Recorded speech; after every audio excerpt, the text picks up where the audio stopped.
Well, they'll be calling you a radical. So this is important because, you know, I'm sitting with the NBA scouts. I'm right there on the front row, right there with the scouts, and I'm in their ear. I've actually been held in court with them. It's important. This is a historic play. Dillon Jones' numbers are starting to really mirror Damian Lillard's numbers. Those numbers are, I mean, steals, they mirror each other. I mean, incredible defensive players. Assists, they mirror each other. Of course, Dillon has more rebounds, but scoring points, they're starting to mirror each other. You know, Damian was 20-point. It's a game guy. He went up to 24 that senior year. You know, could have been 40 anytime he wanted. And so this is historic too, because, you know, I've been in their ear.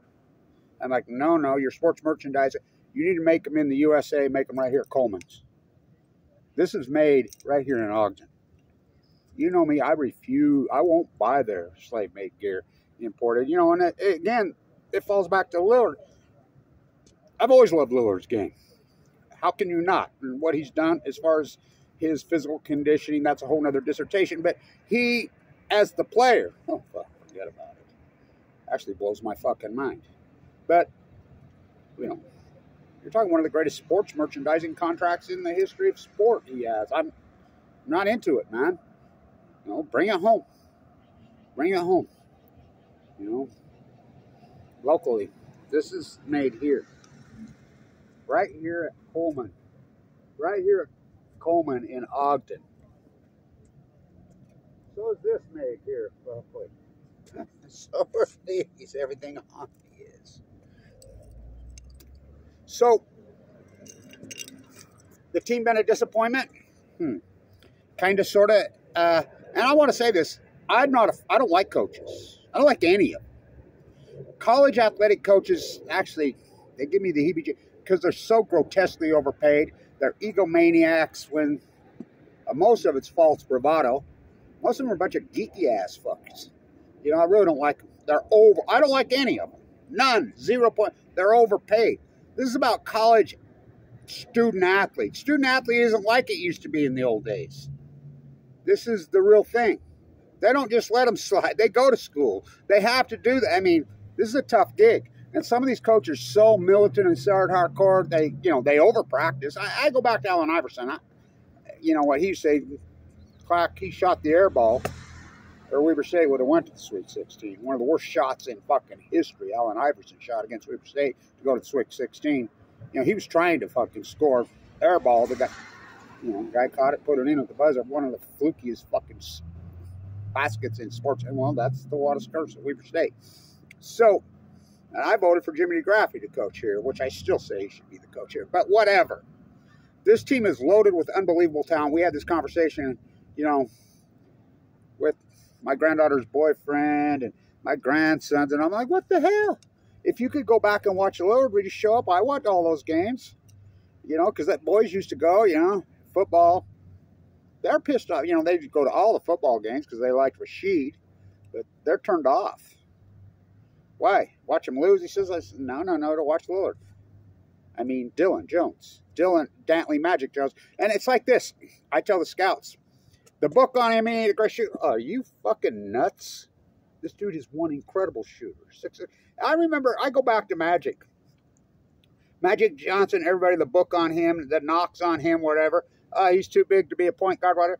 The guy created his own fucking position.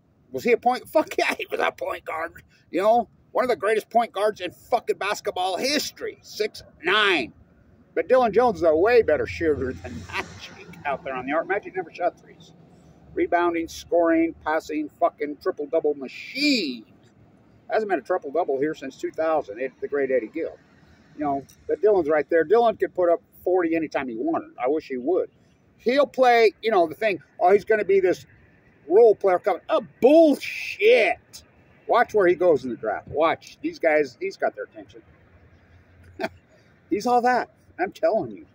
He's going to play point guard in the NBA, and he's going to be a fucking scoring fucking machine. He's going to transform a position like Magic did. And the way he can battle at the rim, well, great guards can do that. I mean, the great guards in the history of basketball, especially at college level, are physical. You know, you get in trouble, you just post them. You spread the fucking court. This coach don't know that. Randy Ray don't know the guy. I used to scream at Randy, fucking spread the court and post Lillard. You know, Lillard would just stand there. Lillard could single-handedly, without even fucking taking a step, jump fucking over the top of him as a fucking guard and just slam it. He wouldn't do it. I remember when the Jazz used to do it once in a while with Shannon Anderson. But the guy who would do that was the great Ronna Beglin. Ronna Beglin would do it with Eddie Gill. Ronna Beglin, the physical, could be the greatest. I mean, what point guard? It's Eddie Gill. You got to have that great, strong point guard to fucking advance into the tournaments. Ruben Nemhart. Oh, I remember it. Fuck, they'd get in any kind of trouble. Just spread the fucking court, post fucking Nemhart, put him on the post, and he would destroy him. And they could, I mean, what guard can guard those guys? It's the same with Dillon. Put him a fucking point guard and let him fucking go crazy. Spread the fucking court. Spread the court. Let him go to work and have his 40. I got a hunch he's going to do it the rest of the season. It's what happened with Lillard. Lillard in his fucking last year just started going, woo! You know, and of course, they got beat up at Montana. Well, that's a whole other thing. Whatever. But the bottom line is, I want to say this because, you know, I got cancer. Really vicious cancer in 2011. I was polishing up some IT skills here. I'd been at Weber so long. I was disgusted. You know, the school business. I was the student professor, blah, blah. I'd been watching them around. I'm fuck out of here. I'm headed to Europe to teach. Well, the freight train called Fukushima, you know, Bear Roundup Monsanto fucking train hit me. I mean, like a freight train. When a good doctor right here looks you right in the eyes and tells you got 2 months to fucking live, get your orders in there, which they did, multiple ones. I had no chance. I went from 170 to 130 in fucking 3 weeks into a bone marrow transplant at LDS in 2011. I got to come out with my nurse walking like this, weighing 120 pounds. And we went to the Lillard Brocketbuster game against Arlington, his best game. I sat with Eddie Tillman. So I've been to all these games for all these years. You know, it's like my daughter says, you the best? No, there's a bunch of us. I mean, there's 90-something-year-old fans in here that freaking, I mean, it's such a great product because of the athletes. It's like Weber State football, that Jay Hill era. Oh, my God. Got to watch the likes of Teron Johnson play. Got to watch Rashid Shaheed fucking play. Got to watch Jonah Williams. Got to watch Adam Rodriguez. Got to watch these fucking Opeta. Got to watch Josh Davis. Got to watch these incredible players. Abraham Williams is signed at Idaho, of all people. I think is incredibly irony. But that Idaho program is excellent. And they'll play. You know, I still say he should be a quarterback. When the football program shreds it up and you let a guy like Abraham Williams get away from you at this school for another Big Sky, you got fucking issues, you know. We'll see how this folds out, but it's been a pleasure and it's been a joy. Manny Gonzalez came to me. You know, I'm so sick, whatever. And I used to do the play-by-play off and on for years. You know, it goes way back even to the television station. You know, when I was a student professor, went here, blah, blah, blah, blah. Born and raised here. He says, Kevin, what about you helping us out, you know, and doing, you know, we want you to do your radio show again here. Help us out with the sports. I don't know, man. I'm so sick. They stuck me in the end zone when they knew I was full of cancer on the main game, and they put the main games in the booth. This is the disrespect because they're sponsors, a bunch of car dealing fucking freaks. They need to get rid of that. They need to clean that the fuck out. It's like somebody says, oh, we need to get naming rights on this. What are you talking naming rights on this? The D family built this billion-dollar palace. If you need any more money, they built the whole fuck. Go ask them for some more. They'll give you whatever you want. You're not going to change it. Good luck. I remember when that was talk before they were going to change it. The fucking name, whatever. And the D family just made a real little statement in the Standard back when they were a real newspaper. Says, you want to bet on that one? You know. So you got the facility. You got the ambassador to Weber State basketball, who's turned into this incredible ambassador. Where do you think Dillon Jones got into the combine last year? Scratched in. Damian Lillard. I was part of the group that was recruiting him. I knew what he was from day one. We knew what he was at college. Why didn't other universities touch him? Because that's what they do in the. We tried to get Jeremy Lin here. Jeremy Lin was the high school player of the year. What? Nobody would touch him. We wanted to go to an intellectual. We were in a fucking intellectual school. I will quote Paul Thompson. Blanch, we're going to be the Ivy League of the public school. I said, we already are.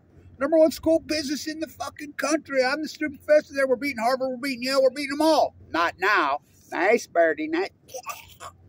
So it's been a joy. And I think it's helped me survive cancer because I've gotten to know all these players. And I caught a good era, you know, which I've always been here, but I caught a great era to watch great fucking players. You know, I got cancer in 2011. You know, I was always here, always there anyway. Got to watch Damian Lillard. Got to watch Scotty Bamforth, you know, in the backcourt together. Got to watch Joe Ballenboy. Got to watch Jeremy Sieglin. Got to watch Jerry Harding. Got to watch all these players on this team. Steven, Plankton, Dillon Jones. How about 2? How about Dyson Kohler? So I call them the trifecta because they've all been together. 2, Dillon Jones and Dyson Kohler. They've been together. They roomed together. They've been together. I call them, if you up there in Montana, they had 56. The rest of it had 5. But look, college basketball's tough shit, man. One game at a time. These guys, they ain't done. You know, we'll see because they play that neutral court fucking tournament, which is don't even get me on Boise. Why is it not in Vegas like the rest of them? But because the sponsors up there want it to be an Idaho, Montana home court advantage because these guys hate Weber State because you know, it's lonely at the top. We're at the top, but them days are over. But we'll see. So the great Dillon Jones, I mean, you're missing. You're missing. Watching him, just to watch him play, win or lose or draw, holy fuck. It's an incredible experience. It's like when I watched Lillard, I knew it. When you see, it's like when you play back the tape. I'm the first guy that was calling out Rashid Shaheed's going to be a fucking NFL superstar. Play back the tape. Nobody else was, not his coaches. Same with Lillard, not his coach. I was. Play back the tape. I remember being in Wendell when he was a sophomore. This was right before he broke his foot. He's like, we're running guys, we're going to gamble. What do you fucking bet you guys? You got an NBA player on the floor at Weber State. Why aren't you up here watching him? Who? Damian Lillard. Who's that? I talk to guys all over Ogden. Do you know about Dillon Jones? Whoa. No. Oh. So his numbers are starting to match the great Damian Lillard's. I'm telling you, he ain't going to be no fucking role player coming off the bench in the fucking NBA. He's going to be a fucking Adrian Dantley type. He's going to be a Magic Johnson type. And if you don't know anything about those two, you don't know shit about basketball. Adrian Dantley had one fucking scoring. He reminds me of more and more of Dantley all the fucking time. Except he plays better defense and he could shoot threes. Dantley never shot the 3. This guy does. This guy's perfect. And let's see, he's an 85% free throw shooter. Well, so like Lillard, right? Fuck. I mean, these numbers are really starting. And the personalities, the mindset, the thing. Lillard was so militant, you really didn't need to have a conversation. Nobody had conversations with Lillard here. You really couldn't. You know, Lillard was in his own zone. I think he still is in his own world as far as focused. You know, you talk to Lillard, he was going to be an NBA superstar. He was saying that fucking at 17 years old. Go ask anybody around here. So you're just like, okay, just fuck up. He didn't need any advice. He really. Now, Dillon, he's evolved. Dillon listens to me. He and I have had lots of conversations. He's always picking my brain on Lillard. You know, and I'm like, no. It took time. The scouts never got on him till later. Scouts are all over. Scouts been, I mean, there's, you know, anywhere from 2 to fucking 12 scouts here every fucking game. I sit with him. I visit with him. You know, and he is all that. So this is iconic because it's made here in the good old USA, right here in Ogden. So I would never buy this if it wasn't. So, and you know, I've been chirping at it for that. Me and Dillon's had lots of conversations about this, and so it's historic. He's an historic player. So I got a hunch he's going to, what's my prediction? Well, I've been saying this, but I think he'll get the first triple-double in since 2000 at the great Eddie Gill. You know, I really wish that Eddie Gill was the coach here and or Jimmy DeGrafferty. I sure wish Ruben would come back here in Denmark, but that missed free throw, I think, still wrenches in his gut. That Iverson Hail Mary. Fuck it. So, don't give up on this fucking team at your own peril, you know. This league is tough. Do not fucking kid yourself. All college basketball is fucking tough. A lot of good players around the fucking country. A lot of good players. So, Dillon, Dantley, Magic Jones. Wow. Stats are really, his whole path is really starting to, I mean, it's mirroring the great Damian Lillard. Stay tuned.